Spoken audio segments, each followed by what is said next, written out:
Today is photo shoot day. So you see, everybody is here. We have our costumes, which we are seeing for the first time today and putting on for the first time. And our makeup people, our hair people, photographer, everybody is here. So we're taking the publicity photos and program booklet photos. I am one of the strongest men in this universe. And I was excited to see how I can develop a style to portray his strength. Not only physically, but his heart. The challenges in the role is, I would say, the language, because I will be speaking in Malay. And some of my co-actors like Futoshi will be speaking in Japanese and Vadi will be speaking in Tamil.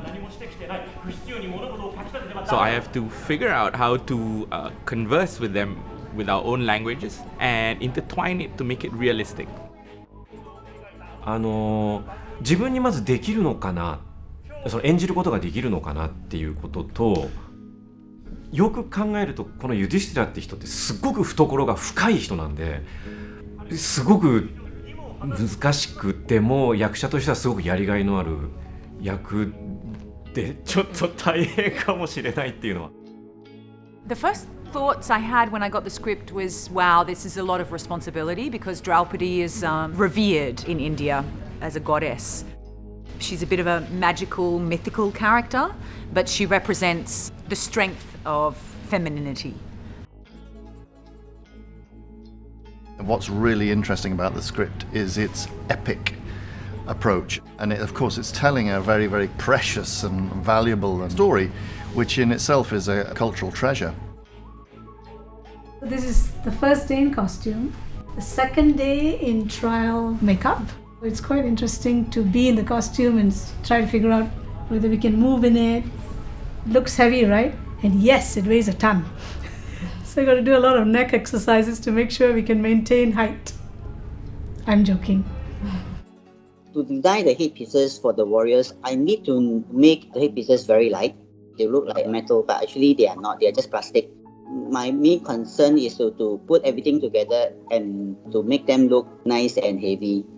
The material itself is actually the Hollywood mask. So what I did was I cut them into small pieces and then I configured it into a shape of a helmet. After that, what I did was I sprayed gold to make it shiny, to make it look like they are made from metal, copper or gold.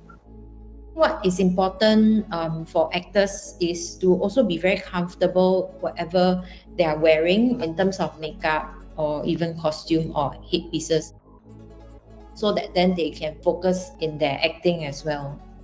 For the looks, Tze Chien gave a very distinct direction. He wanted everyone to adopt very natural makeup. What gives them actually an edge would be the texture of their skin. He wanted all of them to adopt a very glass skin effect.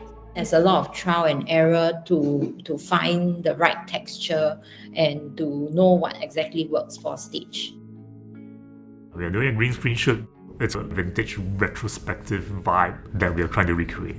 And the play opens with this ATS television series, as though we are watching Mahabharata in the 80s, but then these characters will all come to life on stage and then the play will unfold in that way.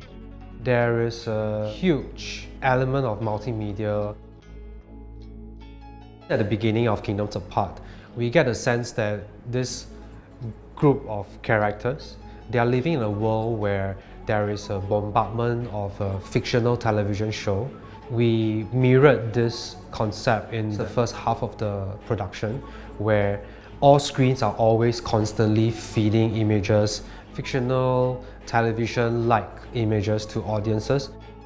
And over here you can see after we shot this footage, we will process them and they will look somewhat like this. A very lo-fi, a very fuzzy image render. The intention is for it to feel like 80s TV. Very low resolution, lots of noise, the colors a little bit too saturated, all over the place.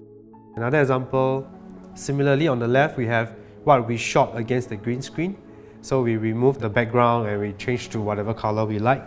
We blend them together or whatever other treatment we imagine. And then in the theatre, we will also create a version where audience members will see it reflected on the LED screens directly as part of the set design. and you will see that the images are heavily treated to give that sense of 80s television, low resolution aesthetic. It was very collaborative because Tze Chien is somebody who trusts his designers a lot, and he always wants to see where we are coming from with what we bring into the discussion. And he always somehow manages to find a way to make them all come together. The challenge has also a lot to do with how designers work with one another or feed off one another's work, because we are always constantly aware that multimedia requires set design to know how we work. Music and sound design need multimedia visuals to also plot out what they need to do. Personally, I was very mindful not to create repetitions between the stage actions as well as the multimedia content on screen, especially in the use of live feed elements. The other wildcard that everyone was also trying to work around was the idea that we were staging this in a brand new theatre. Nobody knows very much until we all move in and then we open our eyes for the first time to what the space really has to offer. All the creatives kept getting more ideas and inspiration by bouncing whatever we had. So every time we came together for another workshop with how the puppets were shaping up, how the costumes were shaping up, that would have a knock-on effect onto the set. My part, I was originally inspired by a lot of ethnic elements. We were getting inspiration from Indian architecture, from tapestries, from mandalas, from sand patterns, floor patterns. But in the end, we felt that there were too many design and elements that were clashing with each other, especially because it has to jump from place to place to place to place without any time for major scene changes. I took a step back instead and pared down the set to almost like a bare stage, like a neutral territory where these two families are fighting it out. In the end, my strongest inspiration was just dry, cracked earth. And in the cracks, we have gold to evoke that idea of this richness of the kingdom that they are fighting over.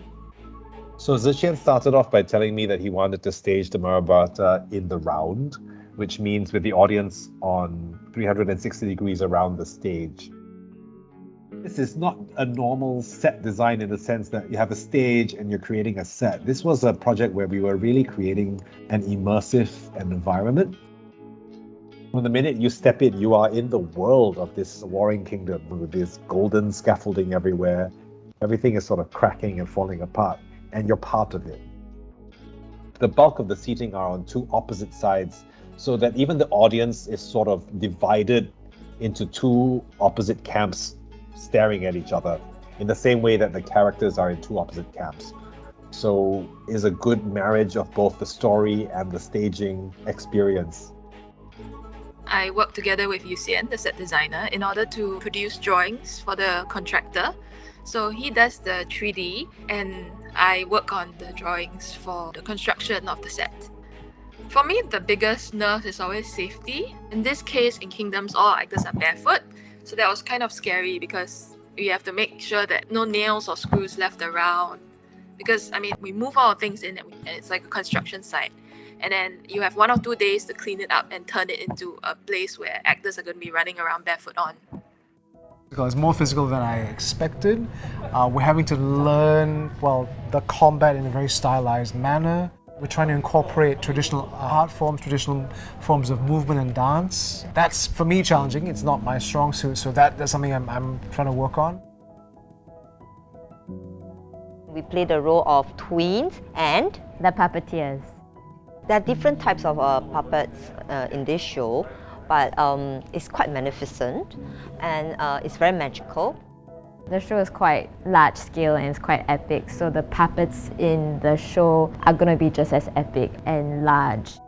And you will see a lot of magical moments, and that's done by us. For the puppets and props, Tze Chien was sharing with me about the concentricity of the play and how he envisions it manifesting in the design elements and the movements of the performers. So I immediately thought of the Johannes Kepler's model of the intersphere, how overlapping geometrical shapes form a pattern and a meaning. And so I used as a visual motif for all the puppets and props. One of the biggest puppet is actually the seven-headed serpent, and it's created by putting together several polygonal units, and the units are flexible at its joint, so it can have a lot of possibilities in terms of movement and having it look more fluid. It actually took us a while to really design it because it's really huge, and so I needed to take care of the weight balance also when the puppeteers wears the puppet. If it's bent too forward, it would be too lopsided, and then the puppeteers would struggle to control. So all this actually took us about 3 to 4 months. So there's 2 control rods, and one controls the expression of the tip or the head of the tentacles, and the other acts as a support to help to create more expressions. So the tentacles can go really low, it can also go high, and so this is really just helping to create a lot more possibilities.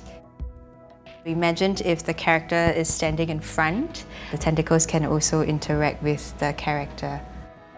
The other puppet is the chariot, and the idea comes from blending the puppet into the puppeteer's body so that they appear as one entity. It has 2 parts. One is the horse, and the other is the chariot wheels. This performer will have to play the horse and the person who is riding the chariot.